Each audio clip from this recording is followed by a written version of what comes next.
अगस्त 2024 में जब मैं और आर्यन हरियाणा के रेवाड़ी के जंगलों के आसपास पहुंचे तो हमने ये सोचा नहीं था कि जो हम उस रात देखने वाले थे वो वाकई में कुछ ऐसा होगा जो शायद आज तक रेवाड़ी के लोगों ने ना देखा हो।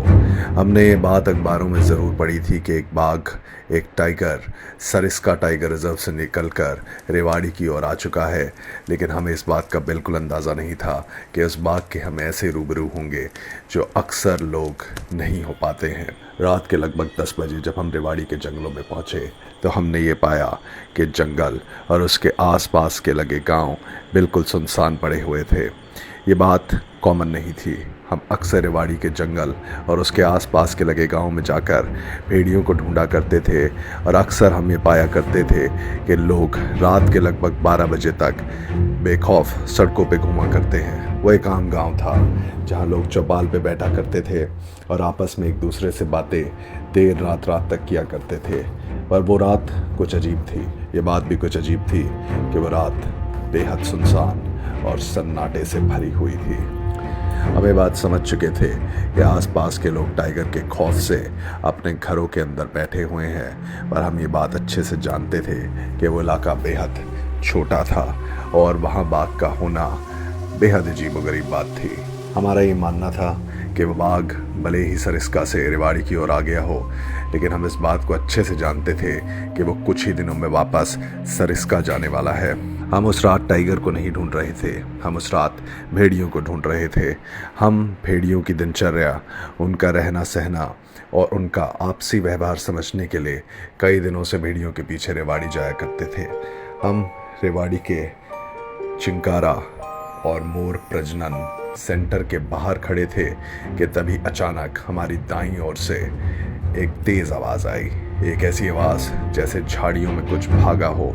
हमने जैसे ही उस दिशा में देखा तो हमने पाया कि एक सियार खेत की एक ओर से निकलकर भागता हुआ खेत की दूसरी तरफ कूद गया। वो एक चांदनी रात थी। ये देखकर आर्यन रोमांचित हो उठा और गाड़ी से बाहर निकलकर उस सियार की तस्वीर खींचने के लिए उसके पीछे चलने लगा। मैं आर्यन को अक्सर मना किया करता था कि वो ऐसा ना करे, क्योंकि जंगल में सियार और उस जानवर के अलावा बहुत जानवर हो सकते हैं जो आपको दिख रहा है। आर्यन बाहर निकलकर सड़क पर बैठकर उस सियार की तस्वीरें खींचने लगा कि तभी मेरा ध्यान सड़क के उस ओर गया। मैं उस दिशा में देख रहा था जिस तरफ से वो सियार निकलकर सड़क की एक तरफ से दूसरी तरफ भागा था, और जब मैंने उस सड़क की ओर देखा तो मेरे होश उड़ गए। उस सड़क पर एक बेहद बड़ा टाइगर खड़ा हुआ था। मैं समझ चुका था कि वो सियार यूं ही नहीं सड़क की एक तरफ से दूसरी तरफ भागा था, बल्कि वो उस टाइगर से डरकर खेत के एक दिशा से दूसरी दिशा में भागकर छुप जाना चाहता था। उस टाइगर के विशालकाय रूप को देखकर मैं मंत्रमुग्ध हो गया था, पर साथ साथ मुझे एकदम याद आया कि मेरा दोस्त आर्यन गाड़ी से बाहर खड़ा है और टाइगर उससे कुछ ही फुट की दूरी पर खड़ा हुआ है। ये बात चिंताजनक थी, क्योंकि आर्यन को अब तक ये नहीं मालूम था कि टाइगर सड़क पर खड़ा है। वो अब भी दूसरी दिशा में सियार की तस्वीरें खींचने के प्रयास में लगा हुआ था। मैंने आर्यन की ओर देखा। इससे पहले कि मैं कुछ समझ पाता, आर्यन हंसता हुआ खड़ा हुआ और गाड़ी की ओर बढ़ने लगा। वो अपने कैमरे में देख रहा था जैसे वो उन तस्वीरों से बेहद खुश था जो उसने खींची थी। आर्यन ने जब गाड़ी की ओर मुस्कुराते हुए देखा तो वो मेरा चेहरा देखकर थोड़ा चिंतित हो गया। उसने उस दिशा में देखा जहां मैं देख रहा था।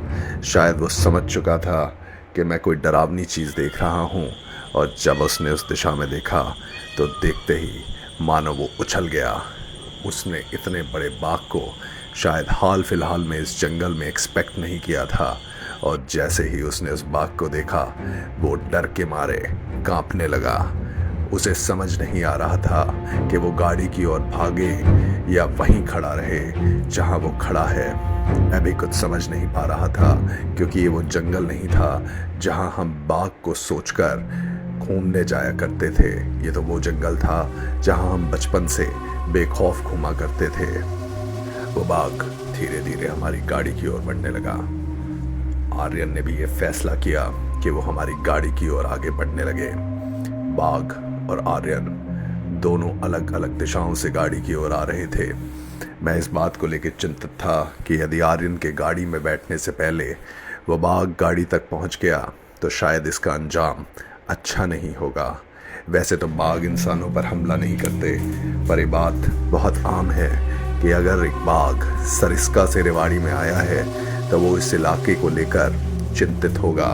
वो बाघ उस इलाके में हो सकता है झल्लाया हुआ हो और इसी कारण वो किसी इंसान पर हमला कर दे। तकरीबन 10 सेकंड तक मैं यही सब देखता रहा और मेरे देखते देखते आर्यन गाड़ी तक टाइगर से पहले पहुंच गया और चुपचाप गाड़ी में बैठ गया। हालांकि वो गाड़ी में तो बैठ चुका था, लेकिन उसके पैर अब भी कांप रहे थे। हम दोनों ने एक दूसरे की ओर देखा और बिना कुछ बोले हम एक बार फिर टाइगर की ओर देखने लगे।